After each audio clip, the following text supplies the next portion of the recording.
Caterpillars by E. F. Benson. I saw a month or two ago in an Italian paper that the Villa Cascana, in which I once stayed, had been pulled down, and that a manufactory of some sort was in process of erection on its site. There is therefore no longer any reason for refraining from writing of those things which I myself saw, or imagined I saw, in a certain room and on a certain landing of the villa in question, nor from mentioning the circumstances which followed, which may or may not, according to the opinion of the reader, throw some light on or be somehow connected with this experience. The Villa Cascana was in all ways but one a perfectly delightful house, yet, if it were standing now, nothing in the world, I use the phrase in its literal sense, would induce me to set foot in it again, for I believe it to have been haunted in a very terrible and practical manner. Most ghosts, when all is said and done, do not do much harm. They may perhaps terrify, but the person whom they visit usually gets over their visitation. They may, on the other hand, be entirely friendly and beneficent, but the appearances in the Villa Cascana were not beneficent, and had they made their visit in a very slightly different manner, I do not suppose I should have got over it any more than Arthur English did. The house stood on an ilex-clad hill, not far from Sestri di Levante on the Italian Riviera, looking out over the iridescent blues of that enchanted sea, while behind it rose the pale green chestnut woods that climb up the hillsides till they give place to the pines that, black in contrast with them, crown the slopes. All round it, the garden in the luxuriance of mid-spring bloomed and was fragrant, and the scent of magnolia and rose, borne on the salt freshness of the winds from the sea, flowed like a stream through the cool vaulted rooms. On the ground floor, a broad pillared loggia ran round three sides of the house, the top of which formed a balcony for certain rooms of the first floor.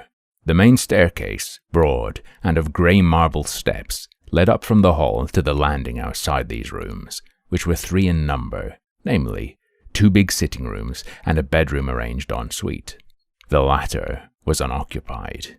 The sitting rooms were in use. From these, the main staircase was continued to the second floor, where were situated certain bedrooms, one of which I occupied, while from the other side of the first floor landing, some half-dozen steps led to another suite of rooms where, at the time I am speaking of, Arthur English, the artist, had his bedroom and studio. Thus, the landing outside my bedroom at the top of the house commanded both the landing of the first floor and also the steps that led to English's rooms. Jim Stanley and his wife, finally, whose guest I was, occupied rooms in another wing of the house, where also were the servants' quarters. I arrived just in time for lunch on a brilliant noon of mid-May. The garden was shouting with colour and fragrance, and not less delightful after my broiling walk up from the marina should have been the coming from the reverberating heat and blaze of the day into the marble coolness of the villa.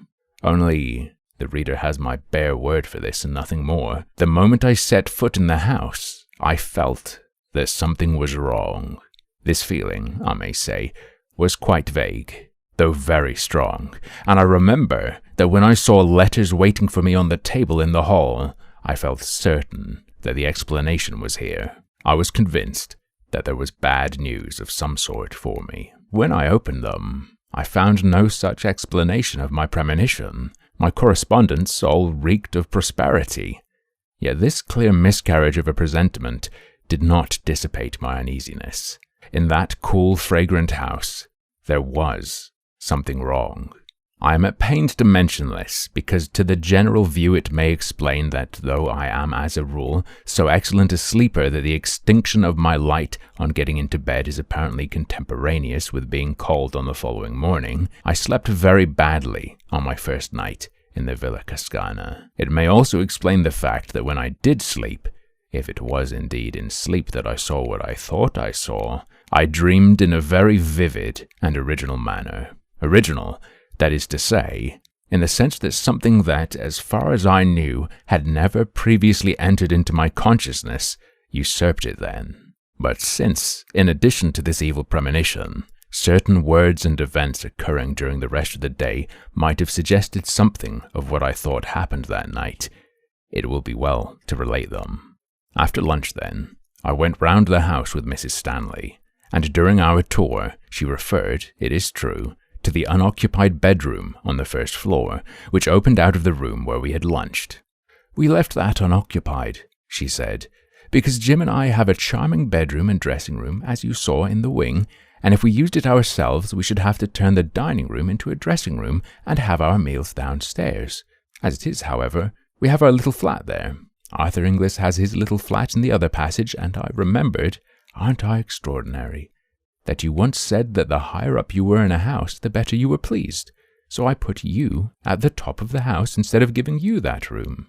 It is true that a doubt, vague as my uneasy premonition, crossed my mind at this. I did not see why Mrs. Stanley should have explained all this, if there had not been more to explain. I allow, therefore, that the thought that there was something to explain about the unoccupied bedroom was momentarily present to my mind. The second thing that may have borne on my dream was this. At dinner, the conversation turned for a moment on ghosts. Inglis, with the certainty of conviction, expressed his belief that anybody who could possibly believe in the existence of supernatural phenomena was unworthy of the name of an ass. The subject instantly dropped. As far as I can recollect, nothing else occurred or was said that could bear on what follows. We all went to bed rather early, and personally I yawned my way upstairs, feeling hideously sleepy. My room was rather hot, and I threw all the windows wide, and from without poured in the white light of the moon and the love song of many nightingales. I undressed quickly and got into bed, but though I had felt so sleepy before, I now felt extremely wide awake. But I was quite content to be awake. I did not toss or turn. I felt perfectly happy listening to the song and seeing the light. Then, it is possible I may have gone to sleep, and what follows may have been a dream. I thought, anyhow, that after a time the nightingales ceased singing, and the moon sank. I thought also that if, for some unexplained reason, I was going to lie awake all night, I might as well read.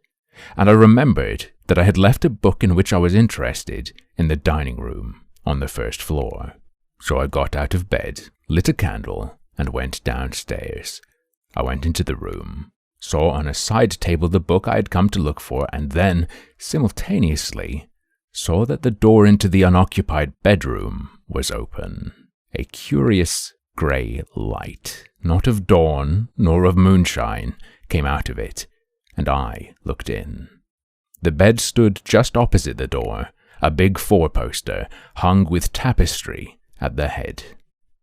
Then I saw that the greyish light of the bedroom came from the bed, or rather from what was on the bed, for it was covered with great caterpillars, a foot or more in length, which crawled over it. They were faintly luminous, and it was the light from them that showed me the room. Instead of the sucker feet of ordinary caterpillars, they had rows of pincers like crabs, and they moved by grasping what they lay on with their pincers, and then sliding their bodies forward.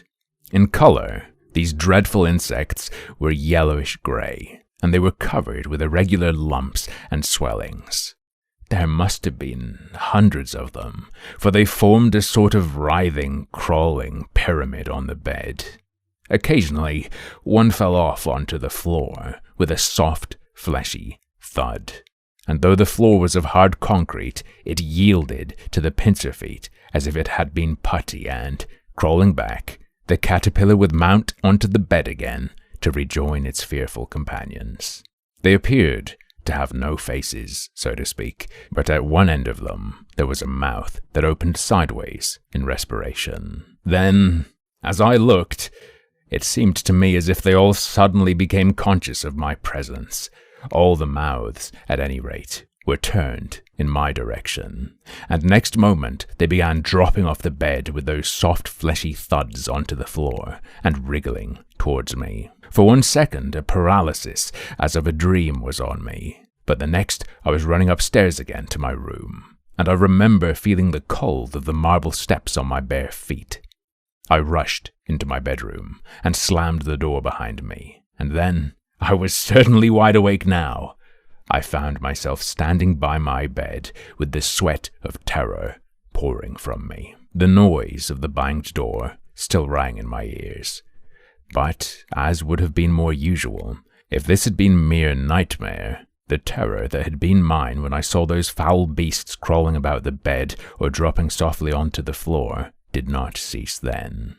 Awake now, if dreaming before, I did not at all recover from the horror of dream. It did not seem to me that I had dreamed, and until dawn I sat or stood, not daring to lie down, thinking that every rustle or movement that I heard was the approach of the caterpillars. To them and the claws that bit into the cement, the wood of the door, was child's play. Steel would not keep them out. But with the sweet and noble return of day, the horror vanished.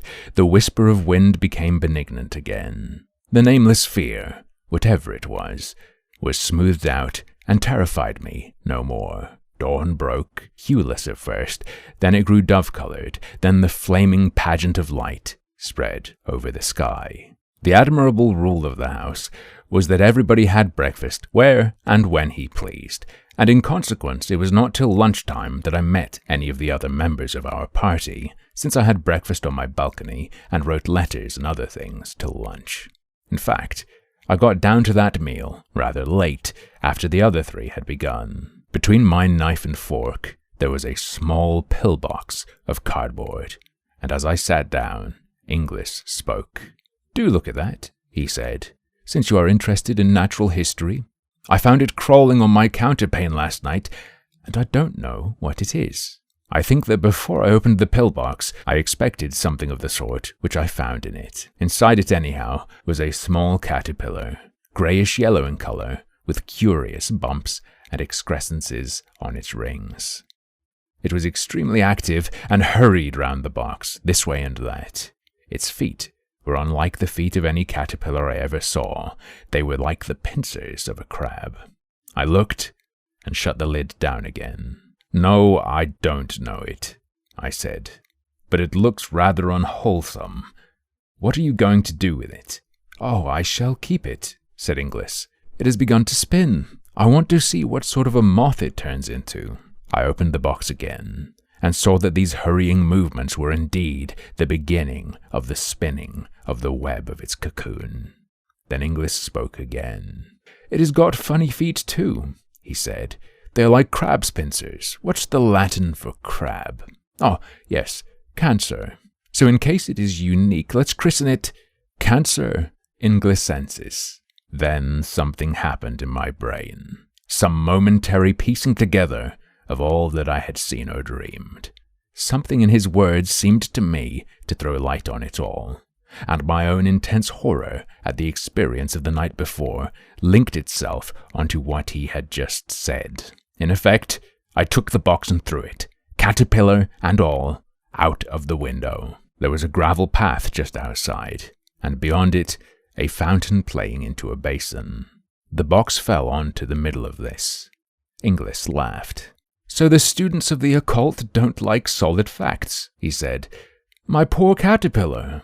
The talk went off again at once onto other subjects, and I have only given in detail, as they happened, these trivialities in order to be sure myself that I have recorded everything that could have borne on occult subjects or on the subject of caterpillars.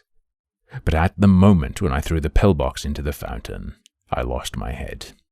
My only excuse is that, as is probably plain, the tenant of it was, in miniature, exactly what I had seen crowded onto the bed in the unoccupied room. And though this translation of those phantoms into flesh and blood, or whatever it is that caterpillars are made of, ought perhaps to have relieved the horror of the night, as a matter of fact, it did nothing of the kind. It only made the crawling pyramid that covered the bed in the unoccupied room more hideously real. After lunch, we spent a lazy hour or two strolling about the garden or sitting in the loggia, and it must have been about 4 o'clock when Stanley and I started off to bathe, down the path that led by the fountain into which I had thrown the pillbox. The water was shallow and clear, and at the bottom of it I saw its white remains. The water had disintegrated the cardboard, and it had become no more than a few strips and shreds of sodden paper. The center of the fountain was a marble Italian Cupid, which squirted the water out of a wineskin held under its arm, and crawling up its leg was the caterpillar. Strange and scarcely credible as it seemed, it must have survived the falling to bits of its prison, and made its way to shore, and there it was, out of arm's reach, weaving and waving this way and that as it evolved its cocoon. Then, as I looked at it, it seemed to me again that, like the caterpillar I had seen last night, it saw me, and breaking out of the threads that surrounded it, it crawled down the marble leg of the Cupid and began swimming like a snake across the water of the fountain towards me. It came with extraordinary speed. The fact of a caterpillar being able to swim was new to me, and in another moment was crawling up the marble lip of the basin. Just then, Inglis joined us. "Why, if it isn't old Cancer Inglisensis again," he said, catching sight of the beast. "What a tearing hurry it is in!" We were standing side by side on the path, and when the caterpillar had advanced to within about a yard of us, it stopped and began weaving again, as if in doubt as to the direction in which it should go. Then it appeared to make up its mind, and crawled onto Inglis's shoe. "It likes me best," he said, "but I don't really know that I like it, and as it won't drown, I think perhaps—" He shook it off his shoe onto the gravel path and trod on it.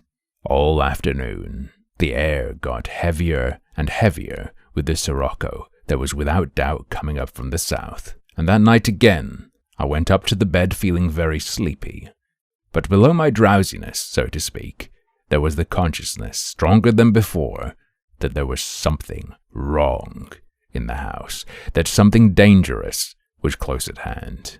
But I fell asleep at once, and, how long after I do not know, either woke or dreamed I awoke, feeling that I must get up at once, or I should be too late. Then, dreaming or awake, I lay and fought this fear, telling myself that I was but the prey of my own nerves, disordered by sirocco or whatnot, and at the same time, quite clearly knowing in another part of my mind, so to speak, that every moment's delay added to the danger. At last, this second feeling became irresistible, and I put on coat and trousers and went out of my room onto the landing. And then I saw that I had already delayed too long, and that I was now too late. The whole of the landing of the first floor below was invisible under the swarm of caterpillars that crawled there. The folding doors into the sitting room from which opened the bedroom where I had seen them last night were shut, but they were squeezing through the cracks of it and dropping one by one through the keyhole, elongating themselves into mere string as they passed, and growing fat and lumpy again on emerging. Some, as if exploring, were nosing about the steps into the passage at the end of which were Inglis's rooms. Others were crawling on the lowest steps of the staircase that led up to where I stood. The landing, however, was completely covered with them. I was cut off, and of the frozen horror that seized me when I saw that, I can give no idea in words. Then at last, a general movement began to take place, and they grew thicker on the steps that led to Inglis's room. Gradually, like some hideous tide of flesh, they advanced along the passage, and I saw the foremost, visible by the pale grey luminousness that came from them, reach his door.